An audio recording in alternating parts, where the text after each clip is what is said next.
ಎಲ್ರಿಗೂ ನಮಸ್ಕಾರ. ನಿಮ್ಮ ಶೋನ ಕನ್ನಡ ಲಾಗ್ಸ್ಗೆ ಸ್ವಾಗತ. ಇವತ್ತಿನ ದಿನ ಮುತ್ತೈದೆಯರಿಗೆ ದಾನವಾಗಿ ನೀಡುವಂಥ ಅರಿಶಿನ ಕುಂಕುಮ ಮತ್ತು ಪ್ರತಿಯೊಂದು ದ್ರವ್ಯದಲ್ಲಿರುವಂಥ ಅದರದ್ದೇ ಆದ ಮಹತ್ವವಿದೆ. ಅದೇನು, ಯಾವ ರೀತಿ ಅರಿಶಿನ ಕುಂಕುಮ ಕೊಡಬೇಕು, ಏನೆಲ್ಲ ವಸ್ತುಗಳು ಅಂದರೆ ಮಂಗಲ ದ್ರವ್ಯಗಳನ್ನ ಇಟ್ಟು ಕೊಡಬೇಕು ಎಂಬುದನ್ನು ನಿಮ್ಮ ಜೊತೆ ತಿಳಿಸ್ಕೊಡ್ತಾ ಇದ್ದೀನಿ. ಬನ್ನಿ, ವಿಡಿಯೋನ ಎಲ್ಲೂ ಸ್ಕಿಪ್ ಮಾಡದೆ ನೋಡಿ. ಬನ್ನಿ ಹಾಗಾದರೆ ನೋಡೋಣ. ಮೊದಲಿಗೆ ನೀವು ಅರಿಶಿನ ಕುಂಕುಮ ಕೊಡುವುದಕ್ಕಿಂತ ಮೊದಲೇ ದೇವಿ ಮುಂದೆ ಪ್ರತಿಯೊಂದು ಮಂಗಲ ದ್ರವ್ಯಗಳನ್ನು ಇಟ್ಟು ಪೂಜೆ ಮಾಡಿ ನಂತರ ಅರಿಶಿನ ಕುಂಕುಮವನ್ನು ದಾನವಾಗಿ ನೀಡಬೇಕು. ಮೊದಲು ಒಂದು ತಟ್ಟೆಗೆ ಅರಿಶಿನ ಕುಂಕುಮವನ್ನು ಇಟ್ಟುಕೊಳ್ತಾ ಇದ್ದೀನಿ. ನಾವು ಕೊಡುವಂಥ ಕುಂಕುಮದಲ್ಲಿ ಲಕ್ಷ್ಮೀನಾರಾಯಣ ಇರ್ತಾರೆ, ನಾವು ಹಚ್ಚಿಕೊಳ್ಳುವಂಥ ಅರಿಶಿನದಲ್ಲಿ ಪಾರ್ವತಿ ದೇವಿ ಇರ್ತಾಳೆ ಅಂತ ನಾವು ಅರಿಶಿನ ಕುಂಕುಮವನ್ನು ದಾನವಾಗಿ ಹಾಗೆ ನಾವು ಸಹ ಇಟ್ಕೊಳ್ತೀವಿ.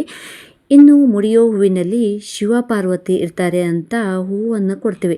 ಹಾಗೆ ಹೂವನ್ನು ಕೊಡುವಾಗ ಮುಡಿಯುವಂಥ ಹೂವನ್ನು ಕೊಡಿ. ಸೇವಂತಿಗೆ ಹೂವು ಹಾಗೆ ಬೇರೆ ಬೇರೆ ಹೂವನ್ನು ಕೊಡಬಾರ್ದು. ಮಲ್ಲಿಗೆ ಹೂವು, ಗುಲಾಬಿ ಹೂವು ಹೀಗೆ ಮುಡಿಯುವಂಥ ಹೂವು ಕೊಡಬೇಕು. ಯಾಕಂದರೆ ನಾವು ಕೊಡುವಂಥ ಹೂವು ಅವರ ಮುಡಿಯಲ್ಲಿ ಇರಬೇಕು. ಹಾಗಿರುವಾಗ ನಾವು ಕೊಡುವ ಅರಿಶಿನ ಕುಂಕುಮದ ಫಲ ಪೂರ್ತಿಯಾಗಿ ಸಿಗುತ್ತೆ.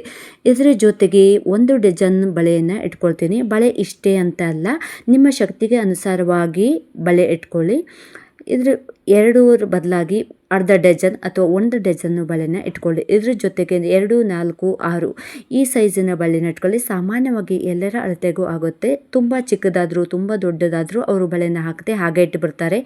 ಆಗ ನಾವು ಮಾಡದಿರುವಂಥ ಪೂರ್ಣ ಫಲ ಸಿಗೋದಿಲ್ಲ. ಹಾಗಾಗಿ 2, 4, 2, 6 ಬಳೆನ ಉಪಯೋಗಿಸ್ಕೊಳ್ಳಿ. ಇನ್ನು 2 ವೀಳ್ಯದೆಲೆಯನ್ನು ತಗೊಂಡಿದ್ದೀನಿ. ವೀಳ್ಯದೆಲೆ ನೀವು ಕುಂಕುಮಕ್ಕೆ ಕೊಡ್ತಿರಲ್ಲ, ಆ ಕಡೆಗೆ ಮುಖವಾಗಿ ಇಡಬೇಕು.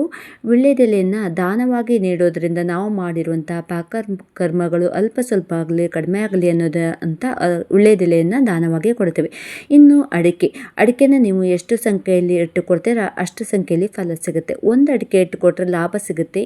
3 ಅಡಿಕೆ ಇಟ್ಟರೆ ಸುಖ ಶಾಂತಿ ಸಿಗುತ್ತೆ. ಇನ್ನು 5 ಅಡಿಕೆ ಇಟ್ಟುಕೊಟ್ರೆ ಯಶಸ್ಸು ಆಯಸ್ಸು ಹೆಚ್ಚಾಗುತ್ತೆ ಅಂತ ಅಡಿಕೆಯನ್ನು ನಾವು ಎಷ್ಟು ನೋಡಿಕೊಂಡು ಅದರ ರೀತಿಯಾಗಿ ಇಡ್ಬೋದು.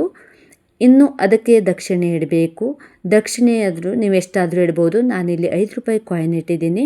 ದಕ್ಷಿಣೆ ನೀಡೋದ್ರಿಂದ ನಾವು ಕೊಡುವ ಹಣದಿಂದ ಲಕ್ಷ್ಮೀ ದೇವಿ ನಮಗೆ ಇನ್ನಷ್ಟು ದುಪ್ಪಟ್ಟು ಹಣ ನೀಡುತ್ತಾಳೆ ಅನ್ನುವ ನಂಬಿಕೆ ಮೇಲೆ ದಕ್ಷಿಣೆಯನ್ನು ಸಹ ಕೊಡ್ತೇವೆ. ಇನ್ನು 2 ಬಾಳೆಹಣ್ಣು, ಯಾವುದೇ ಕಾರಣಕ್ಕೂ 1 ಬಾಳೆಹಣ್ಣನ್ನು ಇಡಬಾರ್ದು.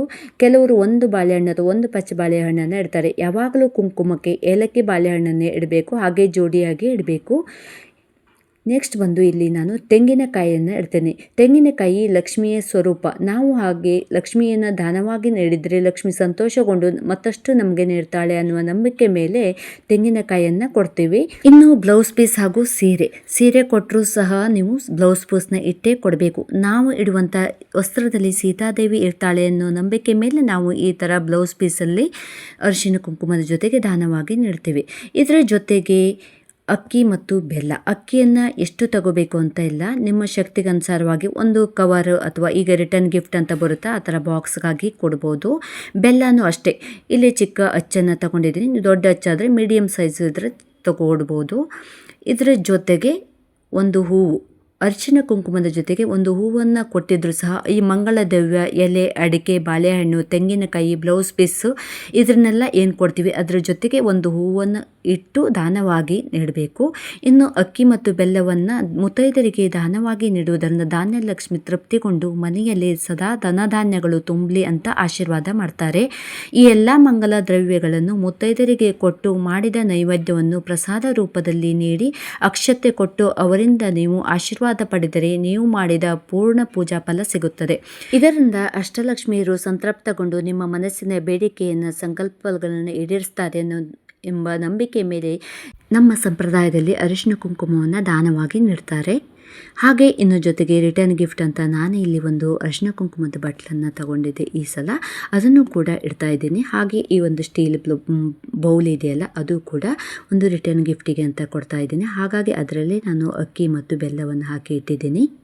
ಈ ರೀತಿ ರಿಟರ್ನ್ ಗಿಫ್ಟನ್ನು ನೀವೇನು ಕೊಡಲೇಬೇಕಂತ ಇಲ್ಲ, ನಿಮ್ಮ ಶಕ್ತಿ ಅನುಸಾರವಾಗಿ ನೀವು ಕೊಟ್ಟರೆ ತುಂಬಾ ಒಳ್ಳೆಯದು. ಈ ರೀತಿ ಅರಿಶಿನ ಕುಂಕುಮದ ಜೊತೆಗೆ ನಾವು ಮಂಗಲ ದ್ರವ್ಯಗಳ ಜೊತೆಗೆ ಈ 1 ರಿಟರ್ನ್ ಗಿಫ್ಟ್ ಕೊಡುವುದರಿಂದ ಮುತ್ತೈದೆಯರು ಬಂದು ಹರಸಿ ನಮ್ಮನ್ನು ಆಶೀರ್ವಾದ ಮಾಡಿ ಹೋಗ್ತಾರೆ.